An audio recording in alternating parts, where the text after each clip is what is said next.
Hello everyone, welcome to GTT channel. இந்த வீடியோவில் நம்ம பார்க்க போகிறது மார்ச் செகண்ட் வீக், அதாவது மார்ச் 9லேருந்து 13 வரைக்கும் Nifty 50, bank Nifty weekly time frame, day time frame, strong support and resistance எப்படி ரியாக்ட் ஆகலாம் அப்படின்றத நம்ம பார்க்க போகிறோம்.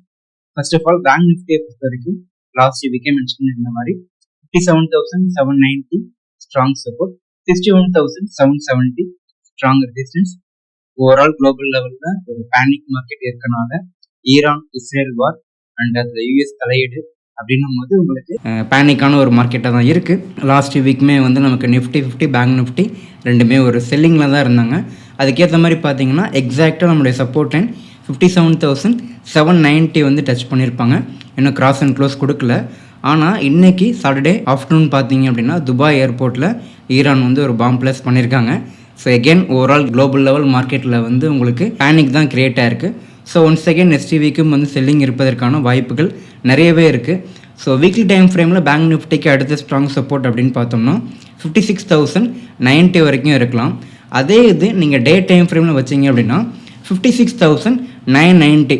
ஸோ டே டைம் ஃப்ரேமில் 56,990 உங்களுக்கு கிளியராக ஒரு கிராஸ் அண்ட் க்ளோஸ் கொடுத்துட்டாங்க அப்படின்னாலே டிஃபால்ட்டாக வந்து பேங்க் நிஃப்டி 56,090 வரைக்குமே எக்ஸ்பெக்ட் பண்ணலாம்.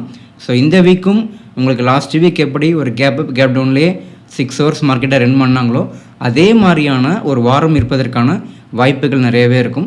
ஸோ இந்த மாதிரி மார்க்கெட்டில் ஆப்ஷன் பையிங்கில் பெருசாக ப்ராஃபிட் பண்ணணும் அப்படின்ற மாதிரிலாம் பிளான் பண்ணாதீங்க. முடிஞ்ச வரைக்கும் உங்களுடைய கேபிட்டலை சேவ் பண்ணுறதுக்கு மட்டுமே ஃபஸ்ட்டு ப்ரிஃபரன்ஸ் கொடுங்க. நிஃப்டி 50 வீக்லி டைம் ஃப்ரேமில் 24,590 தான் அடுத்து ஸ்ட்ராங் சப்போர்ட்டாக இருந்தாங்க. ஸோ அதையுமே பிரேக் பண்ணியிருக்காங்க வித் குட் வால்யூம்.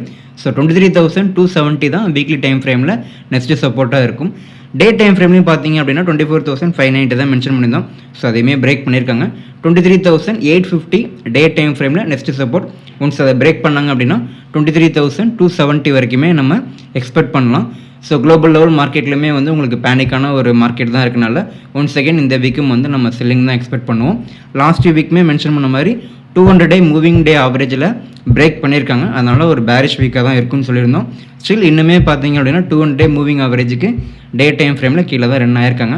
ஸோ அதனால் மறுபடியும் ஒரு பேரிஷ் வீக்காக தான் இந்த வீக்கும் வந்து நம்ம எக்ஸ்பெக்ட் பண்ணுற மாதிரி இருக்கும். நிஃப்டி ஐடி செக்டார்லேயும் ஒரு ஸ்ட்ராங் ட்ரெண்ட் லைன் இருந்தாங்க. அது பிப்ரவரி 13லேயே பிரேக் பண்ணாங்க.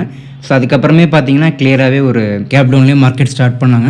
ஃபஸ்ட்டு சப்போர்ட் லைன் 33,414 அதையும் பிரேக் பண்ணாங்க. 33,896 அதையும் பிரேக் பண்ணாங்க. 29,020 நெக்ஸ்ட்டு சப்போர்ட் லைன் ஆல்மோஸ்ட் அந்த பாயிண்ட் டச் பண்ணுறதுக்கான வாய்ப்புகள் இருக்கும். ஸோ அதை பிரேக் பண்ணாங்க அப்படின்னா நெக்ஸ்ட்டு ஸ்ட்ராங் சப்போர்ட் என்னன்றது ஃபாலோ பண்ணிக்கலாம். ஸோ உங்களுக்கு ஐடி செக்டாரும் கிளியராக செல்லிங் இருக்கனால குளோபல் லெவலையும் இந்த வீக்கும் வந்து ஒரு பேரிஷ் வீக்காக இருக்கிறதுக்கான வாய்ப்புகள் நிறையவே இருக்கும். Hope you like your video. Thank you.